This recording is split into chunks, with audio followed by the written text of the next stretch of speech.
almost there.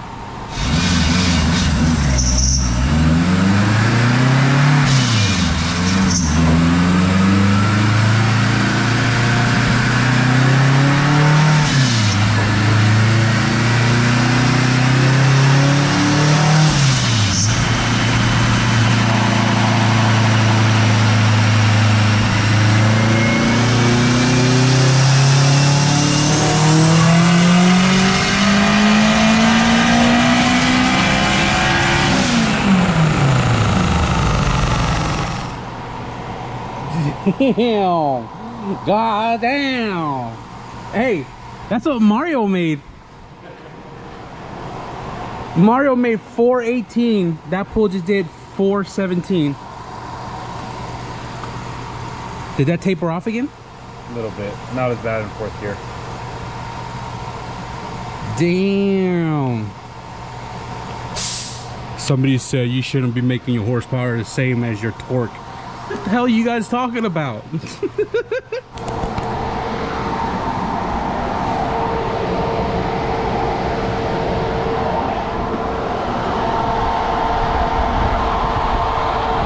have a little bit of a leak coming from the temp sensor right there.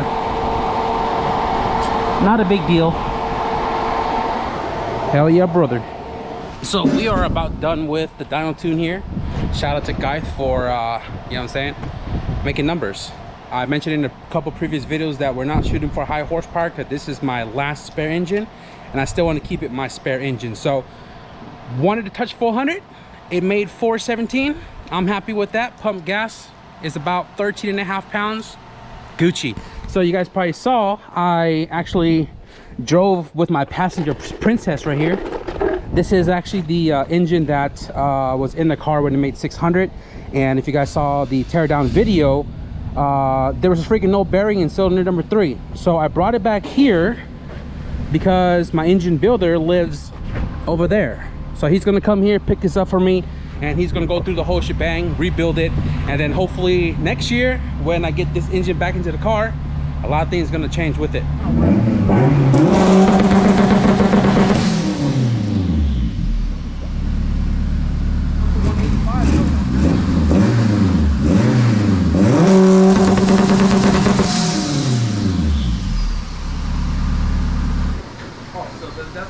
It's hella funny. You can hear the turbo spool in the muffler.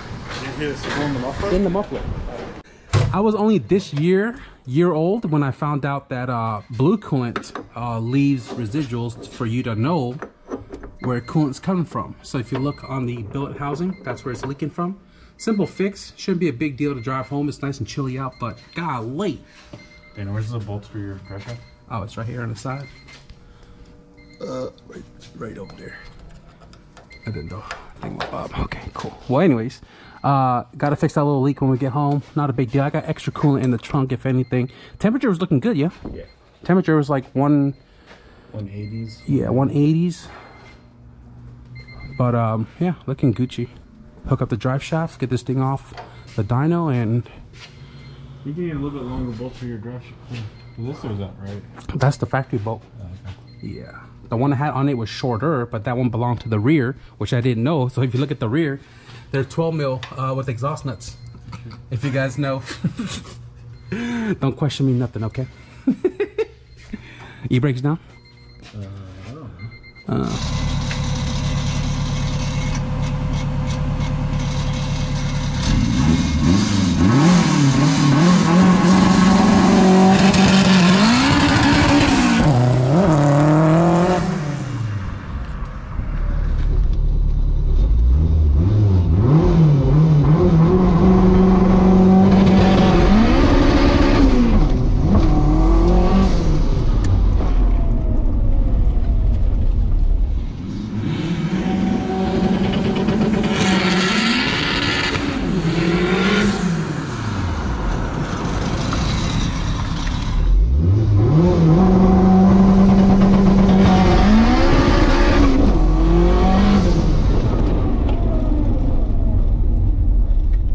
You hear that bog down? Yeah.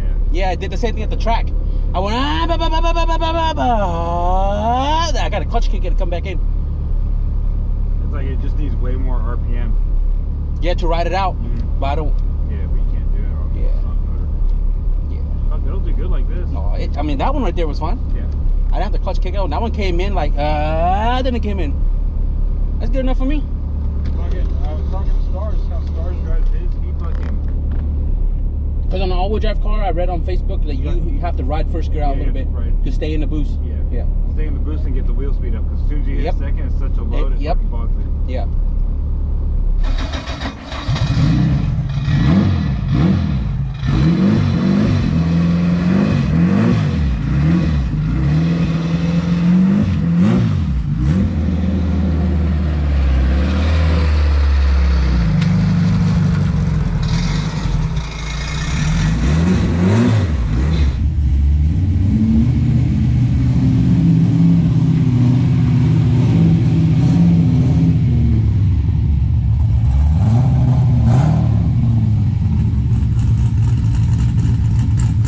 You guys don't know how much I want to address all the comments that have been coming in the last couple of videos regarding my car, my engine, my tune. But I will say though, I mean, obviously we're here back at Red Zone, right? And I've been tuning here with my tuners 2015. I've been here for a very long time. And I do want to say though quickly, just to let you guys know, because some of you guys tend to watch the video either blind or with the volumes off. Yes, we are at Red Zone, but we are not tuning with who I've always been tuning for a very long time. You know what I'm saying? I am tuning with a different person, even though it looks like the same person that drives the car all the time. I want to give a big shout out to Geith once again, because he's the one that's tuning my cars right now. And you know, the first time we bought the sedan here, we made 600 on low boost. And second time around, K20 Z1, want to touch 4. We made 418, 417. I'm happy with that. But I also do want to say that you guys don't know this, but if you guys are in the Bay Area, you guys know who Chris Built Race Engine is. A lot of you guys were thinking that I was using a stock junkyard motor or some shit. And that, oh, that's what happens when you put 600 horsepower to a junkyard motor. My friend Chris Built, which is also a really great friend of his, built this engine. This is a K20A2 long block. It's got piston and rods, Cali-Com stars with Eris pistons. It's got ARPs, it's got JE Pro Seal head gasket, full Super Tech valve train, intake, exhaust cams, valve springs, retainers, keepers, the whole 9. Baffled oil pan, 5.5 quarts, although I run 6 in it. This is a built engine, and a lot of you guys love freaking pointing fingers, and I just want to simply say, man, I'm not going to address anything too extensively. This wasn't a builder's fault.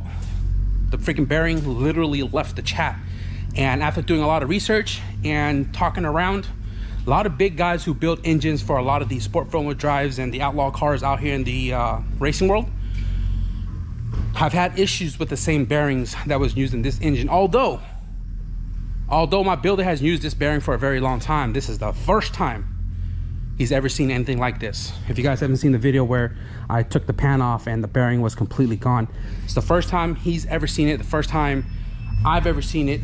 And I want to give a big shout out to Chris as well too, because I dropped the engine off for him since he lives the other way, one exit over, and he's going to come here to pick it up, and he's going to entirely refresh that engine for me.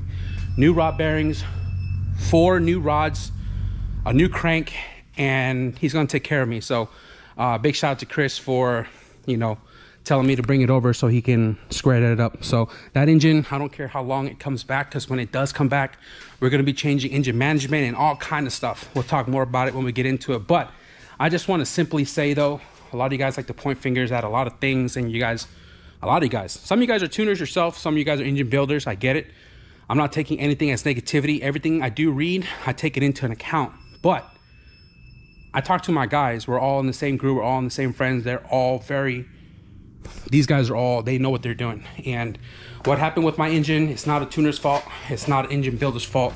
It just, you know, something we've never seen before. And after talking to a lot of people, it's something with something that was being used, not, you know, what was done to it. A lot of you guys don't even know the engine was blueprinted And because I didn't show it doesn't mean that it wasn't. I literally have the entire spec sheet, all the specs and mics of every measurement that was done to the engine. I have it. Just because I didn't show it to you guys doesn't mean it's a junkyard motor. Just it doesn't mean that they just slapped it together. You can vouch for Chris built. He's built plenty of 9,000 horsepower engines, and they've all been worth, I don't know if I'm supposed to say this, but Stars, it's been running for 4 years. Same setup as mine, except he has cams, no issues whatsoever. And like I said, my engine is the first one that did what it did. And you've never seen it before. I mean, you kind of saw it before. I've seen it once or twice. With the bearing just disintegrates. Yeah. So I'm telling you guys right now, you guys just heard it from him. He's seen it before. There was a reason we went back to ACL for a while, and then King said they fixed their issue. We went back to King and it was good. And this is the first time I'm seeing it again from the revisions. Bro, like, gone. Freaking bearing was freaking gone. You guys heard me clacking the freaking rod inside the crank. There was no discoloration on the rods or anything whatsoever. It literally disintegrated. I've never seen it before. Chris has never seen it before. He's seen a little bit of it before on B series though. B-series, yeah. B-series. So you guys got to stop it with the whole pointing finger thing. Normally when my videos drop, it's always like 2-3 weeks behind because I record so much. So when that video dropped, we've already had everything fixed. The car was already running and everything, and you know what I'm saying? Like, that's why I don't respond to it. It's like, guys, at the end of the day, we already figured out what it was. At the end of the day, the car is already up and going. You know what I'm saying? I'm just sharing you guys the journey. So when we find out what it is, we share it as we go, which I think by now you guys should have seen the rod bearings and all that stuff. But anyways, I'm yapping too much, guys. It's super late. Today was a quick dyno sesh because low boost, pump gas. We weren't trying to make a ton of horsepower. We just wanted the car to run again. 400 horsepower is plenty to play on the streets, and we're just about ready to wrap it up for tonight. So shop is just about ready to close, and we're about to drive on out of here. Got about 80 miles home, and it's currently about 11:30.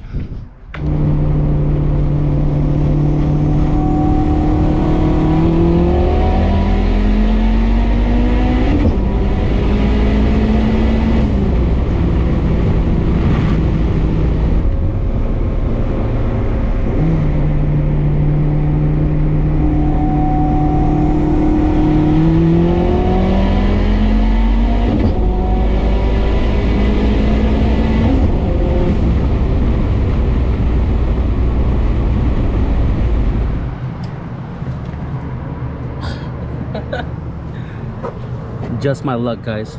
You guys see it pissing right there? That is a stream of freaking coolant. It's a brand new radiator too. We're about 70 miles from home, bro. God damn. Dude, we barely just got on the fuck. We just got on the field. This car, man, if it ain't one thing, it's another.